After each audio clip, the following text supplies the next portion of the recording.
Hi everyone, welcome to Lola's Frugal Life. This is episode number 229. Today I'm going to be talking about things we don't buy while living our frugal life.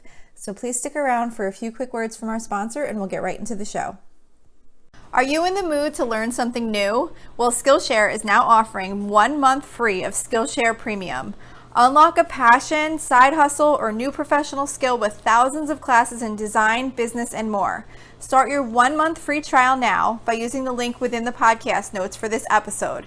There's no commitment and you can cancel at any time. So why not go ahead and learn a new skill that you have always wanted to have? So today I just wanted to talk about some of the things that we don't buy while living our frugal life. So these are things we have done to either save money or things that we just don't really find value in. And those things are different for everybody, of course. So I'm not suggesting at all that you don't spend money on the things that I'm going to mention because, when we live a frugal life, it's more about putting your money into the things that you value most and then not spending a lot on things that you don't value. So it's different for everybody on what you want to spend your money on. But I just thought it would be kind of fun to do an episode on some things that we don't really spend money on that, maybe other people might. And this list is in no particular order, so they're just kind of random. It's just as I thought of things, that's kind of the order that the list goes in. So, I just thought it would be like kind of fun to do this list, but these are not, it's okay. So it's like some of these are items that we do buy, but we just don't buy a lot of. So I couldn't really figure out a way to title the episode in that way, like things we don't buy anymore or only buy a very little amount of. So I just titled it, things we don't buy anymore. But some of them are more like where we've really cut back. So anyway, the first thing I thought of was cards that cost more than $1. So I do not buy, these are like birthday cards, thank you cards, congratulations cards, any of those types of things. So I buy cards in bulk on Amazon. I don't remember, it's not like a huge bulk. It's like, I don't know, maybe 20 cards or 30 cards or something like that comes in the package. It's like one of those nice little, the little box of cards that'll be like in like a little plastic case, and it comes with like all the little envelopes and little cards to go with them. So I buy them in bulk on Amazon. They come to less than 50 cents a card, and they're really cute. They're not like, ugly, plain, generic cards. They're really cute cards. I buy birthday cards, like a package of the bulk birthday cards, and they're blank inside, so I can write my own message, so I don't have to worry about, like what it says, if it makes sense for the person I'm giving it to. And the ones that I buy, like the first time I did this, I bought one that had like maybe 4 or 5 of each design. That didn't work out well because they lasted me a long time, and then I was worried that I might be giving someone the same card 2 years in a row because, you look at something, you're like, oh, that'd be really cute for this person, and then the next year you think the same thing again. So what I wound up doing is I found another one that was all unique, like every card was unique, so I don't have to worry about giving someone the same card twice. So those have worked out really well.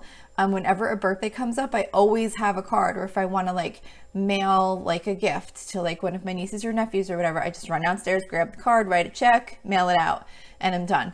And I also did that for just like regular blank cards, like more like a generic, like some type of design or like something cute on the front, but not like specifically like a happy birthday one.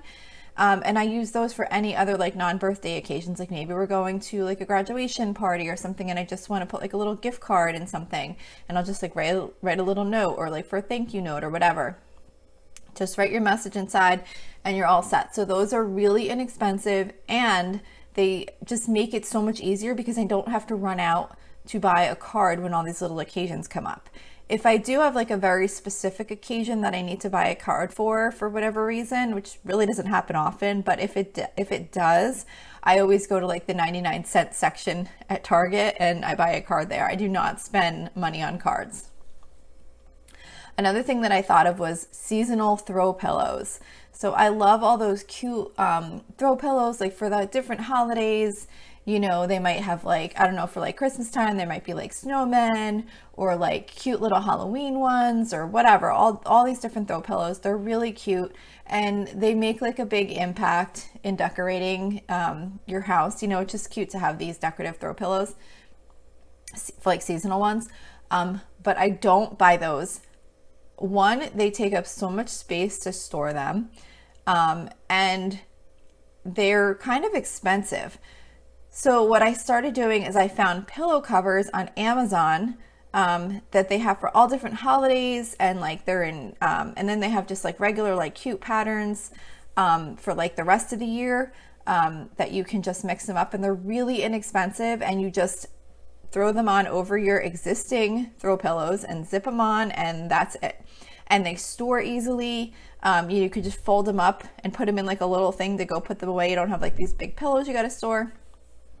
So anyway, I don't buy any seasonal throw pillows or new decorative pillows, really. I just buy the pillow cover to replace it. Of course, if the pillow itself was like not comfortable, or I don't know, there was something else wrong with it, but otherwise I just get a new cover and that's it.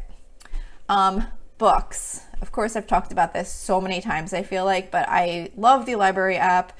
I don't buy books. I use the library app for borrowing ebooks and audiobooks from my local library. There's so many books that are available for free on there, so there's no need to for me to really purchase books or pay for a subscription like Audible or anything like that. So I definitely don't do that. Okay, paper plates and plastic utensils. So we used to keep a constant supply of paper plates and plastic utensils available for like everyday use in our kitchen. We have like a little, almost like one of those like little picnic type thing that has like a little handle that has like slots for like forks and knives and napkins and things like that. And we would have like paper plates in there too. I used to always keep it like on our kitchen counter. So if someone was having like lunch or a snack or whatever, they would just grab a paper plate, grab some plastic utensils, and I would always keep them stocked. And then one day I realized like how much I was spending to replace and keep this stuff stocked, because I was constantly refilling it. And it just was costing so much money, because I would buy them like in bulk, like the big package. I don't even remember what it was, but it might be like $10 or something for like a thing of forks or whatever, like this giant thing of forks. But we would go through them like crazy because everyone was just using them constantly. So I was like, I'm not doing this anymore. We can wash plates and utensils, whatever. We do not need to have like throwaway stuff all the time. So I do still keep a supply of those, but I keep them in our basement, and we only use them as needed. Like we don't use them in our regular everyday life. It's more like if, you know, I don't know, maybe we order pizza and we have like someone over, we'll bring up like some paper plates and utensils, or like if we're having like a party or whatever, something like that, we'll use disposable stuff. But otherwise we don't use those in like our regular day-to-day. We just use regular dishes and we wash them. Another one is kids' school lunches. So I used to put money on a school lunch card so that my kids could buy lunch at school every day. And with 3 kids in school at the same time, it was costing me a fortune. And especially when they would often purchase an extra snack or drink on top of their lunch, which they weren't allowed to do, by the way, but they would forget and buy extra stuff. And it was really adding up. So I wound up getting these like really nice like wide mouth thermos containers that kept the food like hot or cold. And it really did keep it at the right temperature until they had their lunches. And we just started doing things like making mac and cheese, or like pasta salad, or like dinner leftovers. I used to even make them like a burrito in the microwave and like wrap it in foil and then like shove it right in the thermos, and it would keep it hot. We thought of all different things, but either way, I packed their lunch every day, and it saved a ton of money. It was costing so much to buy school lunches. So we don't buy school lunches anymore. Pre-chopped fruit or veggies. You know, when you go to the food store and they have like those pre-chopped, maybe cut up like peppers or like cut up fruit or whatever, they're so much more expensive than buying just the regular fruit or vegetables that need to be chopped up. So I do not buy them. I did buy a package of chopped up fruit I don't know, maybe a couple months ago, because I forget what it was. It was like some special occasion. Oh, I think it was my daughter when she graduated from high school, and she loves chopped up fruit. And she was like, can we please get this? So I bought it, but it was like, she didn't wind up finishing it. So I wound up having to throw a bunch of it out, and it was so expensive. So as on like a normal basis, we don't buy those. We just buy what we need and chop it up. Although I have been tempted to buy the pre-chopped butternut squash, because I make a butternut squash recipe for Thanksgiving every year, and it is a pain in the neck to chop that thing up. It's like cutting up a pumpkin. But anyway, I still do it though. I've been cutting it up. Maybe one day I will buy that just to make my life easier for Thanksgiving. But anyway, generally we don't buy that. Okay, another one is paper towels. So this is one of those things that I do actually still purchase, but I have cut way back on how much we use paper towels and how much I spend on paper towels. I started keeping cloth napkins in our kitchen so that anyone can easily grab one. Me and my husband definitely use them all the time. The kids are more likely to grab a paper towel, but I do ask them to use the napkin, so we're trying to switch over to that. And my kids are teenagers and older. Like my son is 20 and my daughters are teenagers, so they didn't use they use paper towels like the majority of their life, so it's hard to kind of get them to switch over, and kids aren't really thinking of cost that much.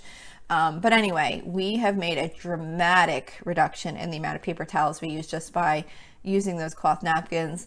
And when my kids do use paper towels, sometimes they'll use like a paper towel to, I swear it's like to dry up like maybe like a droplet of water that hit the counter, and then they'll just kind of leave it there.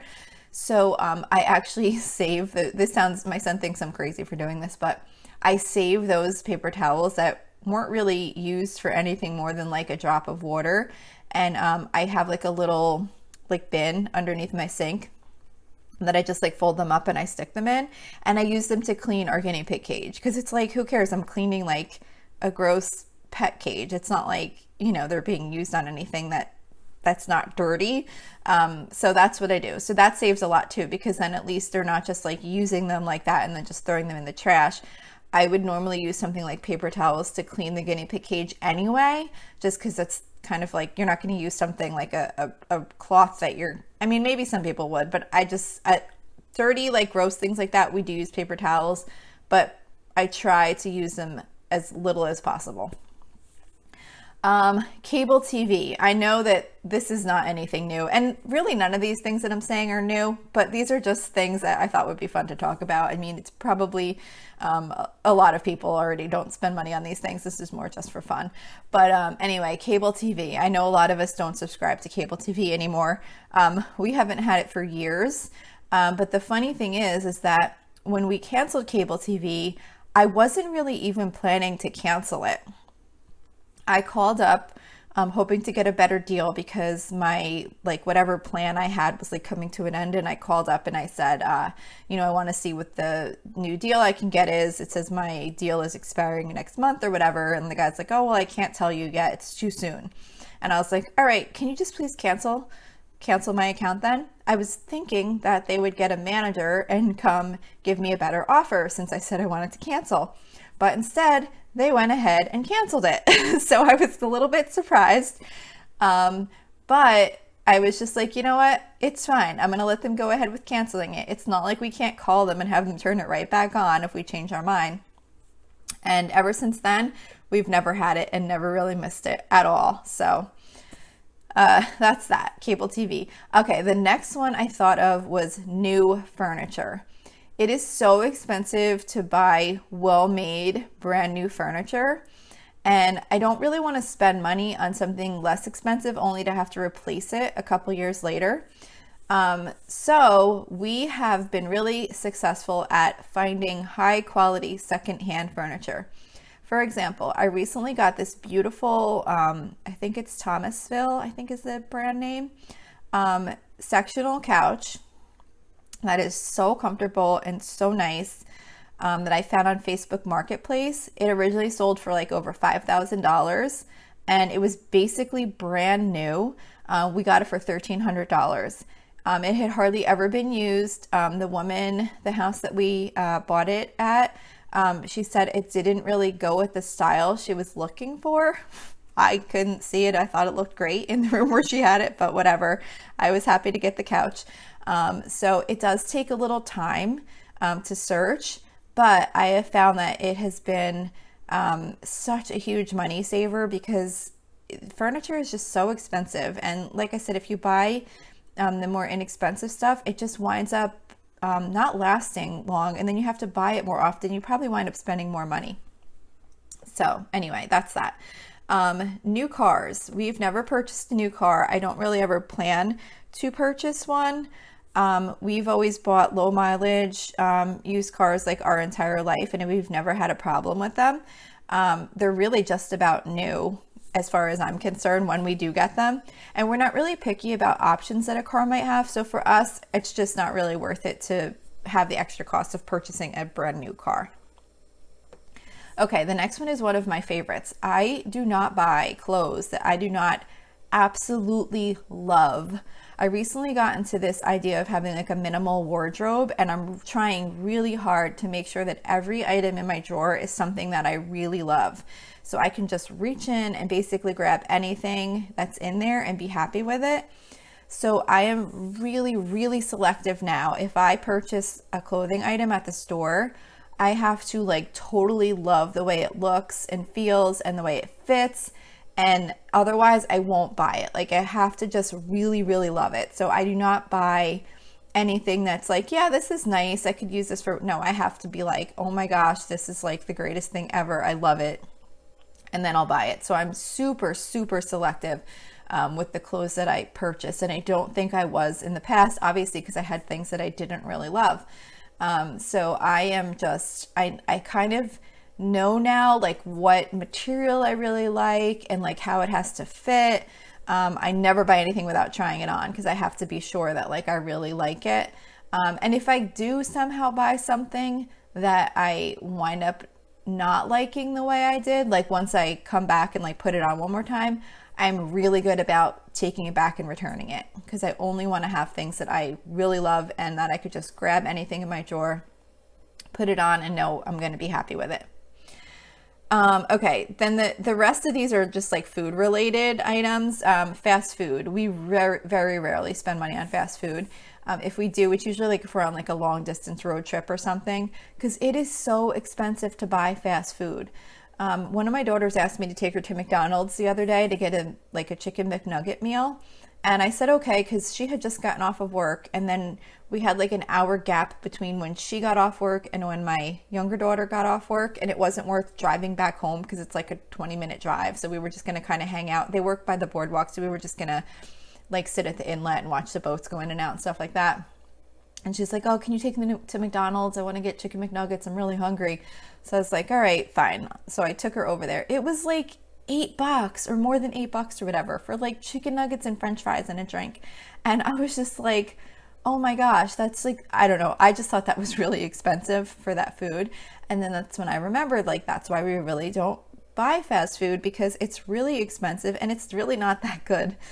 As far as I'm concerned, I don't think it like tastes that great. Like it seems like it's gonna be great, but then after you eat it, you're just like, ugh. So anyway, we don't really spend money on fast food. We also rarely spend money on going out to dinner. As a family of 5, with the youngest being 15, going out to dinner, even at a lower cost restaurant, is really expensive. We do go out for special occasions or while we're on vacation, but that's pretty much it. Like it's a birthday or an anniversary, or we're on vacation. Otherwise, we don't go out to dinner. It just costs so much money. It'll cost more money for us to go out for one dinner than it costs me to buy groceries for the entire week. And it's just, I don't know, just handing over my payment to for that much money. It just, oh my gosh, it's so expensive.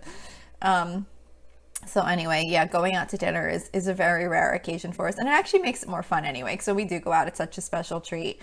But anyway, the last thing was just drinks at restaurants and at home. So on the rare occasion that we do go out to dinner, I ask my family to get water for their drinks, because I have found that getting drinks, especially like if everyone just gets like a soda, it adds a lot to the bill because you're paying for the drink plus tax and tip on it. And you could be talking like 15-20 bucks added to the bill for 5 people. I'd rather get like an appetizer or a dessert or something like that we could share, than to just drink like soda that I could buy for like $2 for a bottle if I really wanted it. And then again, we also don't really buy drinks for the house, such as like iced teas, juices, sodas, whatever, as part of like our regular grocery shopping. I do get them once in a while, but it's usually more for like a treat, like say if it's like a holiday weekend or a birthday, or I don't know, maybe the kids are having some friends over. It's more like for like something fun for like a little bit of a special occasion than just to kind of drink those things all the time. We mostly drink like water. My one daughter likes to make iced tea with like tea bags and stuff sometimes, but whatever. It's just not something we spend a lot of money on.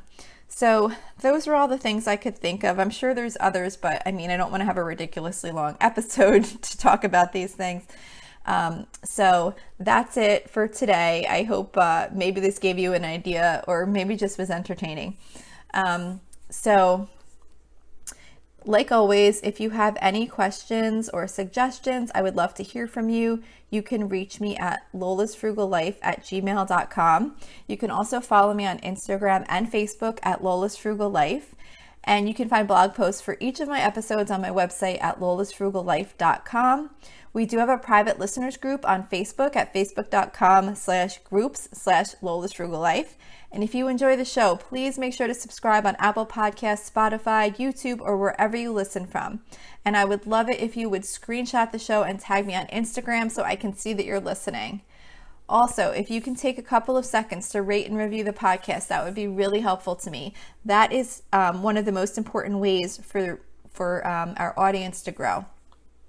So that's it for today. Thank you so much for listening, and I hope you have a really awesome day.